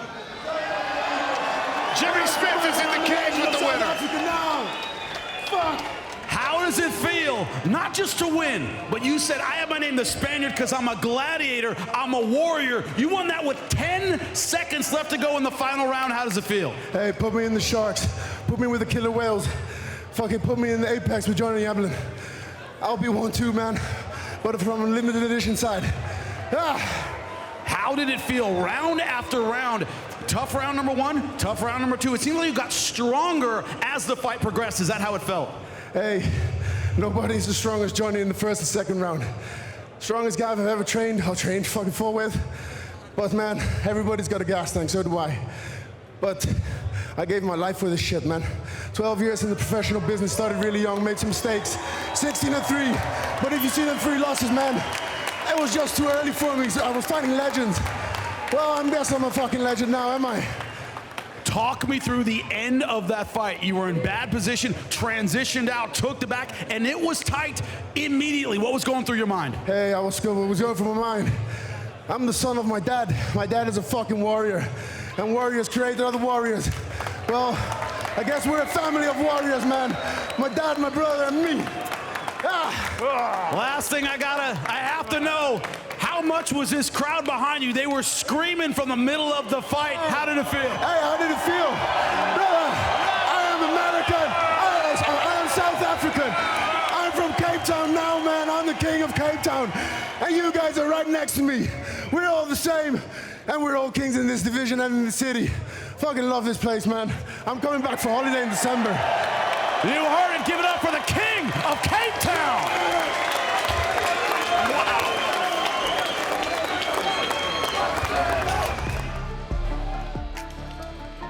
We'll take a look at our tail of the tape, brought to you by Element Zero Sugar Hydration, official hydration partner of the PFL. Kasanganay 31, Fabian Edwards is 32. Edwards stands an inch taller.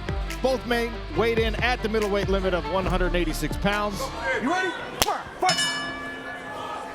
Southpaw stance for Fabian Edwards. And Impa immediately blitzing forward behind a right and a left. Oh, clash of heads there. Big clash of heads.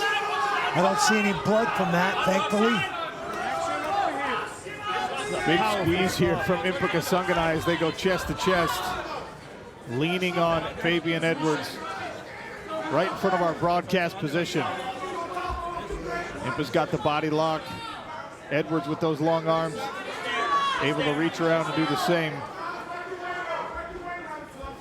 Powerful start here from Kasanganay, who's now been turned against the fence by Fabian Edwards. Little inside trip. Almost got, yeah, almost got it. That was a good effort. Good balance by Impa. Good head position here from Edwards, and Impa able to muscle his way into the reverse. Now high underhooks for Impa. See Impa trying to stay body to body here, trying to get his fingertips together, and he does. He's high up on Fabian's shoulders, though. He's not controlling the hips very well. Brady, what do you think the strategic goal of this approach is early in the fight for Impa? I think stay close, not play the long-range game, fight inside, take some gas out of Fabian Edwards, and hopefully that pays dividends in the later rounds. Good effort on a twist takedown there by Fabian. He read it well.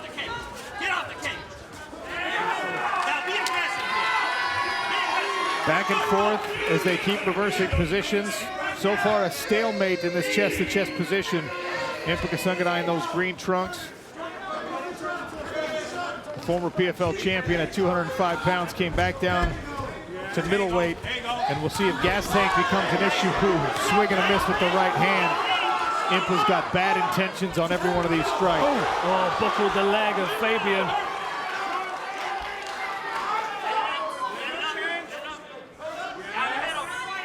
Got a whole load of fight experience in both corners. We've got Nick Lentz, Alvin Espinoza, and Herbert Burns in one corner, and Leon Edwards and Amari Deirdrick in the other. Oh, that was a good counter strike from Fabian. And a crack from the right hand of Impa Kasanganay. Now he goes right leg. Stabbing kick to the body from Fabian. One of the best techniques that Fabian's got is that rear front kick to the midsection.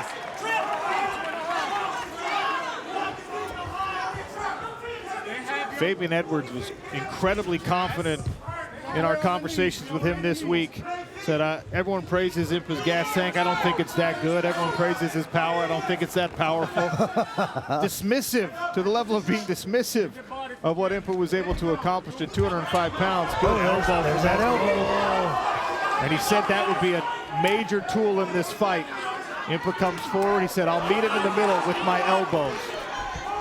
Showed a takedown there, but didn't seem like it was serious. No. I like those short-range elbows that Fabian was looking at landing there. Impa's got to like wrestling and fighting with guys his own size, not playing with the bigger dudes. In the conversation with Impa, Randy, I'm sure you noticed he kept referencing the fight he had with Jakob Netto, the former PFL Europe champion, who's massive. I mean, he is 6'3", walks around closer to 250 pounds, and for Impa, who gutted out a win against Jakob Netto, that was a big test. Little blood coming maybe from the eyebrow of Impa Kasanganay. Yeah, looks like the right eye of Impa just above his right eye. Probably that short elbow. We'll have to check it out on the replay. Yeah, could well be. Oh, that was a good elbow on the inside from Impa, but returned by Fabian. And there's that stabbing front kick again. It's so disruptive, that kick. Especially for someone who comes forward, because you add power to the kick by moving yourself onto it. And the one thing that really stood out as, you know, in Impa's game when he was a light heavyweight, he was so much faster than everybody else because he was able to move his feet with his punches. But that does sometimes square him up. There we go. You can see how he squares himself as he steps through. Makes that front kick to the midsection a little easier to land. Good kicking defense from both fighters. Oh, and again with the short elbow. Pop cross for Fabian. Another left hand from Fabian Edwards. Inside of 10 seconds now. Good left from Impa that time as he had to switch stances on the forward movement. You've got to be careful. We know how dangerous that elbow is of Fabian. Time. Right there. Right there. Go right there. Well, we got the doctor coming to check the cut because it's above the eye. There's no blood going into the eye though, so there's no reason to stop it right now. Doctor taking a close look, says we're good to go. Cutman's not going to like the replay of the doctor pulling that cut back open. Yeah, it's like, just worked hard to coagulate all that. They've done a good job, though. I mean, there was no blood while the doctor was looking at it. Just got to be careful. If he takes any more damage on that, it might start to stream, and then you don't want the doctor getting involved again at the end of the next round. And we talked about Eblen, and we saw a very, very similar cut from Eblen, on Eblen, from Fabian Edwards. That's right. Inside leg kick there from Kasanganay. Edwards has already shown that stabbing kick a couple of times in this second round. Sean O'Connell, Dan Hardy, Randy Couture. Off balance there from Fabian Edwards after a right hand cracked off the side of his skull. You got right hand right, or right left right, I should say. Nice feint there with the leg by Fabian. You can see him setting traps. He's trying to read the holes in Impa Kasanganay's game. Looks for the elbow again, gets rocked. That right hand again. A little wobble from Fabian Edwards, but he walked Impa Kasanganay into another short elbow before it happened. Lovely jab there from Fabian. Super fast. And there's the front kick again. It's so disruptive of your conditioning as well. And for someone that's got great conditioning like Impa, that's probably the only way that you're going to start to impact that gas tank. You can see Impa reacting to those faint front kicks now. Yeah, it's starting to hurt. Intelligently, he's using the left hand to try and parry it, because if you start doing it with the right hand, then that left leg's going to come upstairs. Still, you don't want to react too much. Yeah, clever feints again by Edwards. And we've got to remember, you know, Team Renegade is the headshot dead, Jim. So Impa's got to be cautious that that kick might be disguised with another technique like a straight cross. Here's the cross.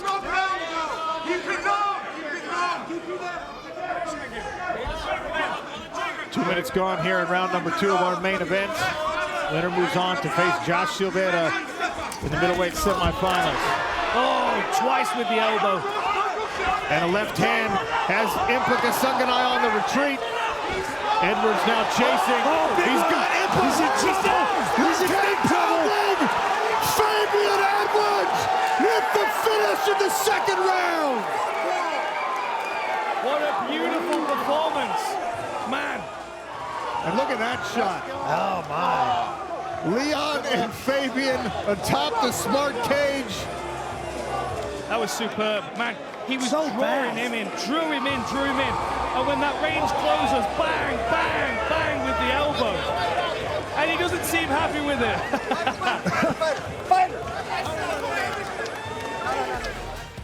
Ladies and gentlemen, Brian Miner stops the main event 2 minutes and 14 seconds into round 2, declaring your winner by TKO, advancing to the semifinals of the PFL World Tournament, Fabian Edwards. Still, the tape looks like this for your main event. Thad Jean 27, Logan Storley is 32. Thad much taller and has a sizable 5-inch reach advantage. Main event fight clock presented by Arkham. Trade with intelligence. Thad Jean in the green, Logan Storley in the black. Round 1, you ready, red? Round 1, you ready, blue? Let's fight. The first of 5 potential rounds. Thad Jean putting his undefeated record on the line here tonight. Logan Storley with more than twice the professional experience of the young rising star. Storley just taking a good look at Thad Jean right now, seeing how he quickly and efficiently gets in on a takedown and gets this fight to the floor without taking some of these fast hands. There's that nice jab, touch head, touch body. Sprawl. Oh, beautiful work, picking up the knee. Great takedown. Nice scramble by Thad Jean, but a beautiful turn in the corner by Logan Storley. Almost had him. He scooped that right leg, or I guess his right arm. It was probably Thad Jean's left leg, but man, good angle change by Thad Jean to stay on his feet here early in round 1. Body shot from Jean. Man, that was fast. Good work by Thad Jean, though. Finds himself in mount. Wow. Over in the full mount. Logan Storley mounted. Wow. That might be a career first. I have to go back and check the record books, but we don't normally see Logan Storley anywhere near his shoulders like this. Great balance and footwork by Thad Jean to find himself in this top position. Storley with the hands locked. Thad's got to get a forearm across Storley's face and create some space here. Break that lock. Storley trying to trap an arm now, too, and make that difficult even. Kind of wondered to myself how much time Logan Storley spends working on mount defense. I mean, how often does he find himself in this position? I bet he doesn't find himself here Got often advances. at Something all. effective. I mean, he's not doing the traditional jiu-jitsu stuff. He's hanging on, and now he's belly down. And look at Thad Jean doing a great job keeping his feet and shins underneath Logan's. Nice scramble by Storley. Hard whizzer here, back to the feet. Confidence builder there for Thad Jean. The size difference from the commentary booth here is quite evident. Whoa. I mean, it's like Thad not only is tall and longer, but he's a big, powerful athlete. Logan Storley does look very small compared to him, especially today, now they're both rehydrated. I think Thad's feeling himself here a little bit, Sean. Robbie Lawler in the corner with his friend and training partner, Logan Storley. Nice. Jean now starting to build confidence in the striking as well. You saw him crack 2 long jabs. Here's Storley trying to snatch another takedown. Good sprawl again for Thad Jean. What a journey this young man's had from the Challenger Series to the championship 5-round fight for the PFL. Credit to our fighter ops team. Scouted Thad Jean when he was only 4-0. He's had 6 fights in the PFL Smart Cage so far. 4 of those have been finishes. Obviously, they've all been victories as he is unblemished so far. His last fight against the former Bellator world champion, Jason Jackson, who of course trains with Logan Storley down at Kill Cliff.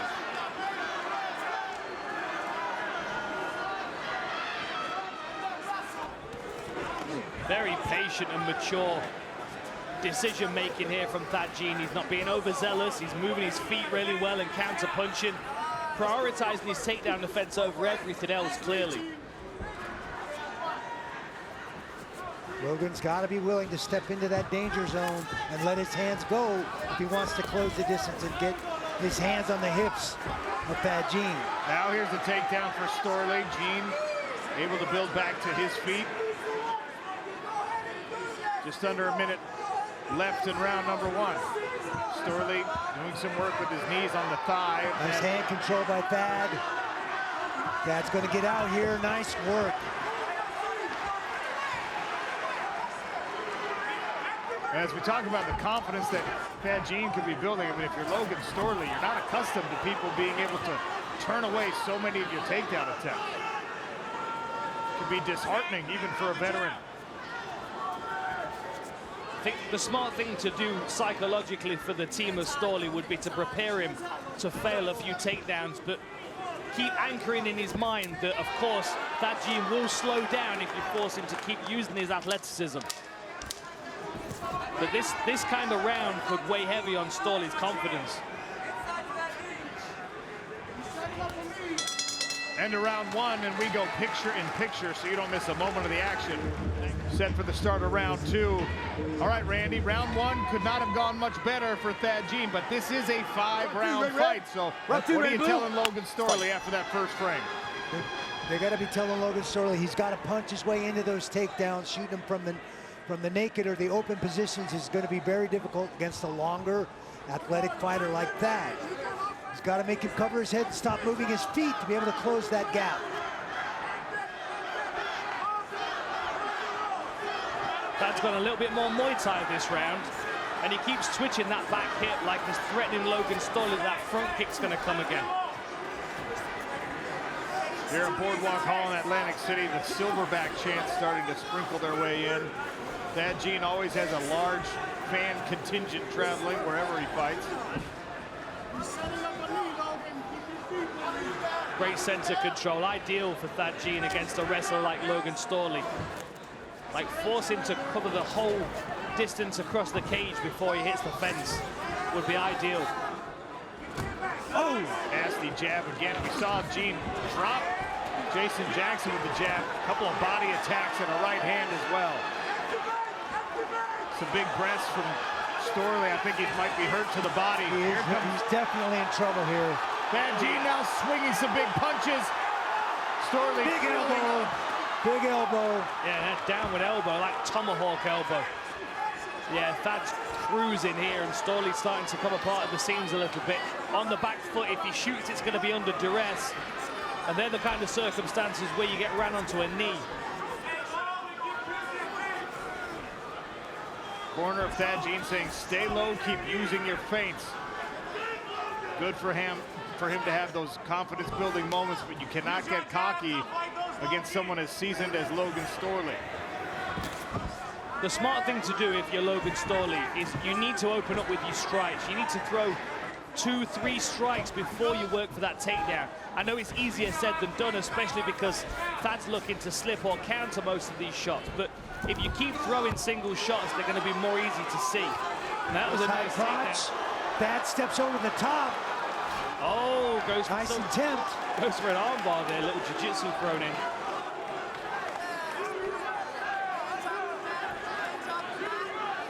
Aside from the fact that he's here because he went for a submission, I mean, his wrestling takedown offense has been quite incredible so far.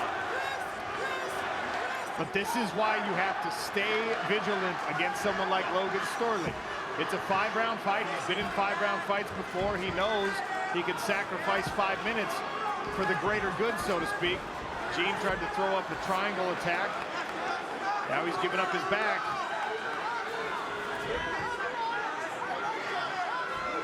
Storley weighing heavy on that back leg of Thad Jean. Going to try and pull him backwards, try and get those hooks in, maybe attack the neck. Also try and suck that back, get those anchors in. Thad's going to roll back to quarters. Thad trying to get control of one arm, get two hands out of the one. It'll make it very hard for Storley to hold him down if he can control one arm. Almost was able to get his hips out from the control of Logan Storley. Gene might be able to work to his left.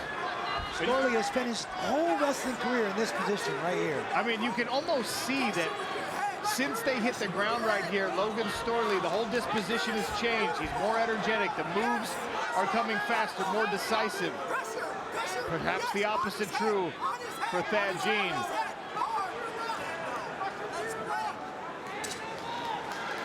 Two-on-one hand control here. Thad Gene not letting Logan Storley use that right arm. Tries to crawl his way to the cage. Back to his feet now. There's the hand control now by Thad. Breaks that grip and turns out. Nice. Very, very sharp. Oh! Slip kick to the face. Wow. Tries the head kick again. Body shots and now coming. Thad Gene ripping some big shots. The corner of Gene calling for elbows. Storley trying to retreat to his left. Oh, switch knee. That one hurt. Oh, he's in trouble. Thad Gene. Come on, Gene, pounded away with the left. Storley's in big trouble here. Needed the body. More head, left hands. Storley has 25 seconds to survive. Round number 2. Show me you're still in this fight, Blue. He's trying to build up, but he's taking shots. This is great work by Thad Gene. Keep him clean. Some blood coming from the face of Logan Storley, probably from that knee. He might survive this round, guys. Wow, 10 seconds. Back to his feet. Nice work by Storley. Cut under the left eye. And Thad Gene walks it off back to his corner. Third, final round. You ready, Red? Third, final round. Ready, Blue? Final round. Gary Tompkins forgot this is a title fight. Third round is the middle round in our PFL World Tournament final at 170 pounds. Cutman did a great job of stopping the bleeding under Logan Storley's left eye for now. Thad Gene will look to open that up a little bit more. I mean, we assume Gary Copeland's wrong. He may have just had a premonition there. This may be the last round. Good nice shot. double.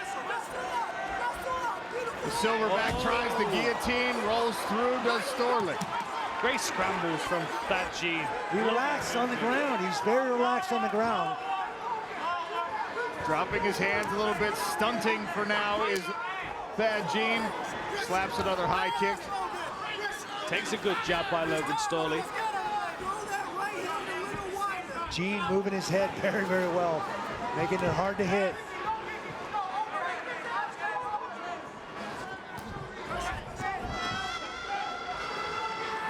Speed advantage is pretty clear here for Thad Gene.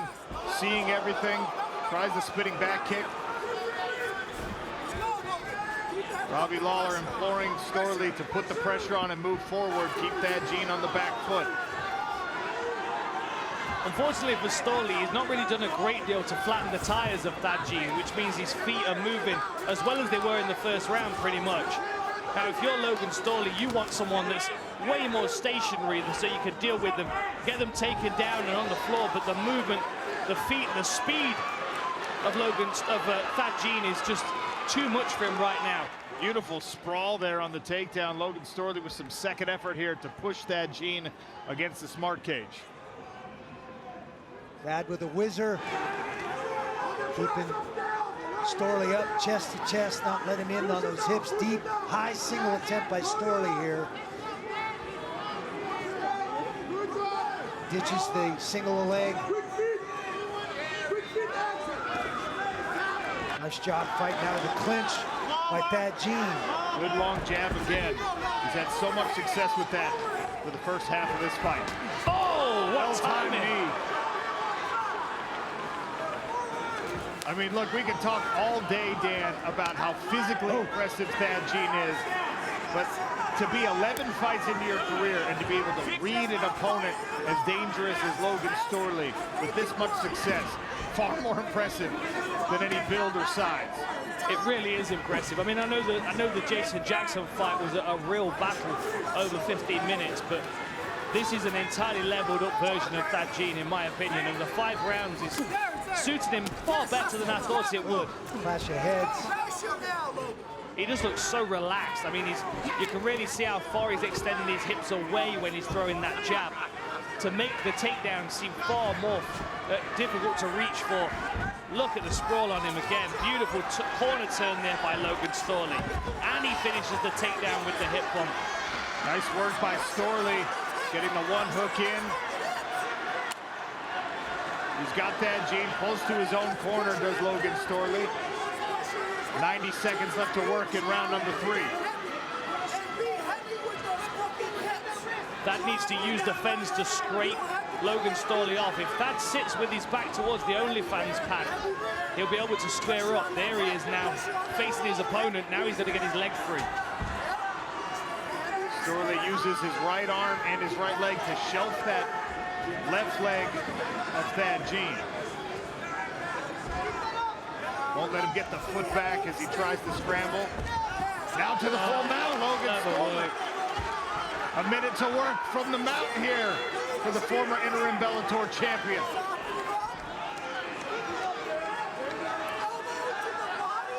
Much better position for Logan Storley, but it's going to be a lot of work to get back to this position at the next round, and already Thad Gene has scrambled and big dynamic move for Thad Gene. He's so long, he rolled and just stiff-armed Storley and pushed him off.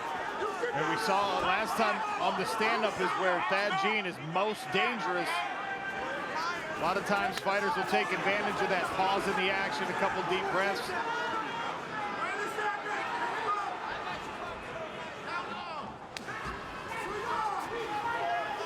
They've really prepared Thad Gene very well for a fighter like Logan Storley. They've done their research, they've put the time in. He has answers for everything he's come up against so far. We will go into the championship rounds here in Atlantic City. 2 more to go, potentially. Sean O'Connell, Randy Couture, Dan Hardy here cage side in Atlantic City. Logan Storley and Thad Gene in our World Tournament final here for 2025 at 170 pounds.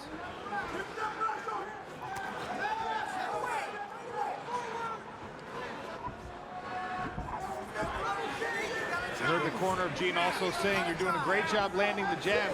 He's slipping the same way every time. You have to bring a cross and a hook behind it.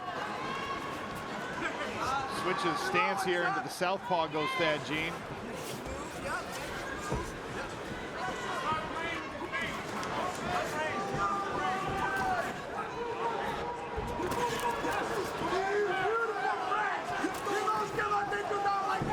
That time Thad Gene tried to build a combination. Good counter left hand from Logan Storley. Yeah, I do like that rear uppercut. We've seen him have real success with it. Great level change again. Good sprawl by Thad. Storley was in deep. Thad was able to switch his hips and get his leg back. It's very impressive, not only his takedown defense, but also his conditioning. The fact that now we're moving into the 4th round. First time in his entire career he's seen a 4th round, and he's still just moving very well. Just pecking away with that jab, continuing to snap the head of Storley back as he advances forward. What is he setting up with this southpaw stance, Dan? You think he's going to bring a high kick? I think he could be. I think he might be looking at firing the cross to a high kick, because, as you said, Logan Storley's slipping every single time he throws that jab or that cross out there. Storley's getting his head off the center line. And there's an opportunity for him to throw a kick behind the punch that Storley might put his head on. Good jab there from Storley. Yeah. Nice knee. Oh! Long left hand from Thad Gene.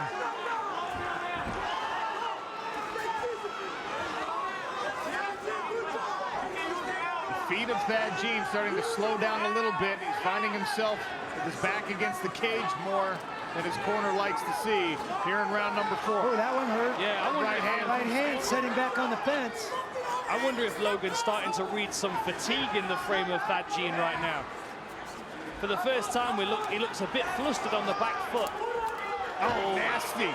Front kick and a right hand for Thad Gene, and look at that. Fabian on a takedown. Well, I think he sprawled thinking that Logan Storley was going to come in, found himself on his knees, and reached out for his own takedown attempt. Storley around to the back control. A lot of time left in round number 4, 2 whole minutes.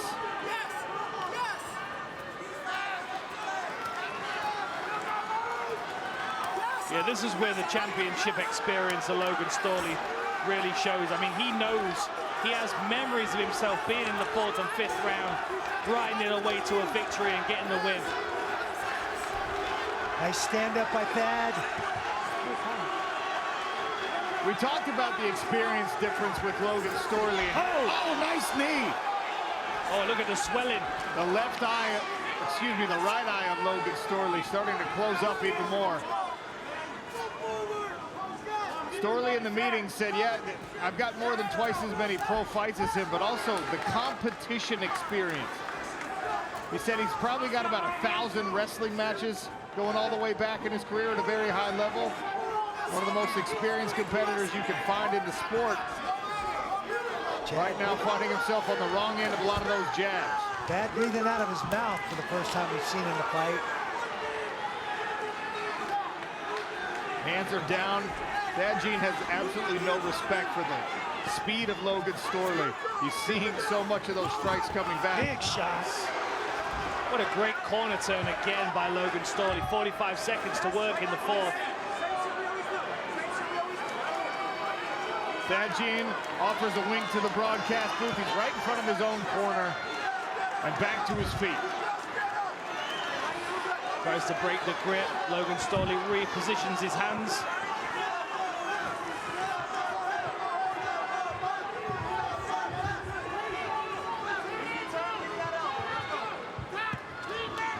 And these rounds are getting closer and closer to score.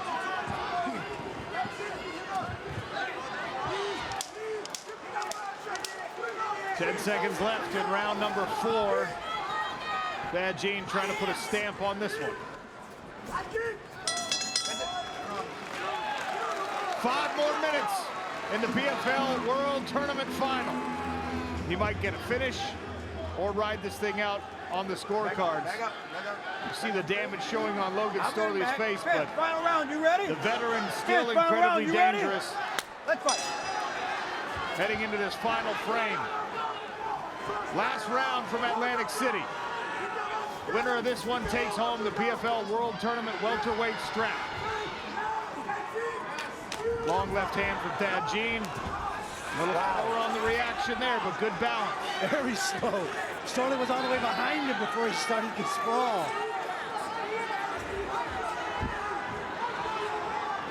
Very slick takedown attempt by Storley. But Thad is still upright. Addressing the lock on those hands. Storley flows through his takedown so nicely. It's so seamless that one fails, he moves into the next one. You've got to constantly be trying to keep up with the guy, the way that he thinks, the speed that he thinks at. But Thad has been matching him here with his takedown offense, and now he's got some more space. He's back on the jab. Incredible conditioning for both of these guys. Oh, and again with the level change timing. That's really trying to bail out here.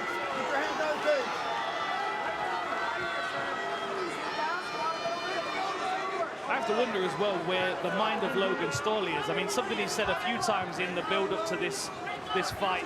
You know, through the tournament, he said, I don't know what next year holds, right? He doesn't know whether he's going to continue fighting. In his mind, this may be the last round of effort in his entire career. I also understand why he's going for a takedown here, but I mean, he's got to believe he's down on the scorecards. And I hope he's got a plan for how to advance and get a finish here if he can get this fight to the ground. I don't know if Storley feels confident that he has the skills in his arsenal to win this fight on the feet, but certainly with some ground and pound or a submission. Oh, or a head kick. Maybe I spoke too soon. Just touched it with the toe. Thad, despite the fatigue, still putting the speed on display, avoiding a lot of these strikes.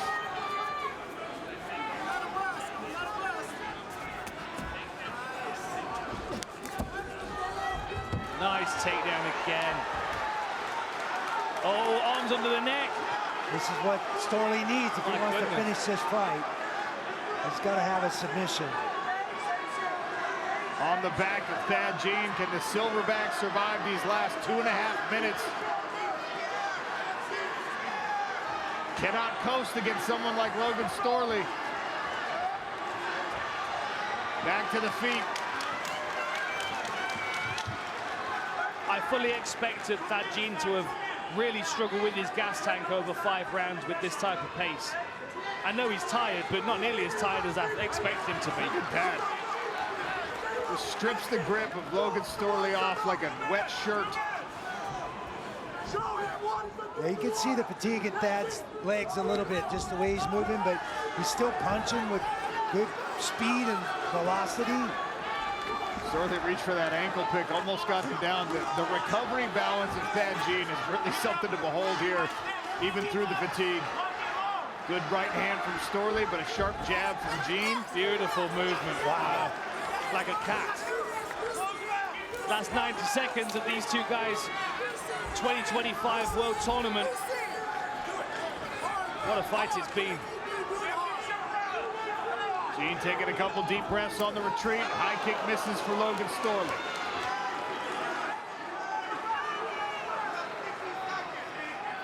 Man, I mean, all of these decisions that Thad Jean's making, the lateral movement, the head movement, taking a breather, big left hand, all smart decisions, knowing full well that in a minute's time he may well be $500,000 richer.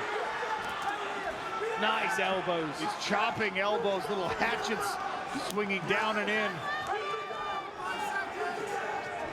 Oh, and again with the knee. He almost got Storley to dunk right down into it. And look at these two hammering it away in the final 30 seconds. Slinging leather. Love it. Oh, well-timed knee and a right hand behind it for Thad Jean. Neither man wants to leave it to the judges. What a way to finish. The crowd's on their feet. Big left hook lands, but Logan Storley eats it. What a fight. 10 seconds. Man, the fatigue. A 5-round coronation in the welterweight division. Ladies and gentlemen, after 5 incredible rounds, we turn to the judges' scorecards, where they scored this fight 49-46, 49-46, 48-47, all for your winner by unanimous decision, and the 2025 PFL World Tournament Welterweight Champion, Thad Silverback Jean.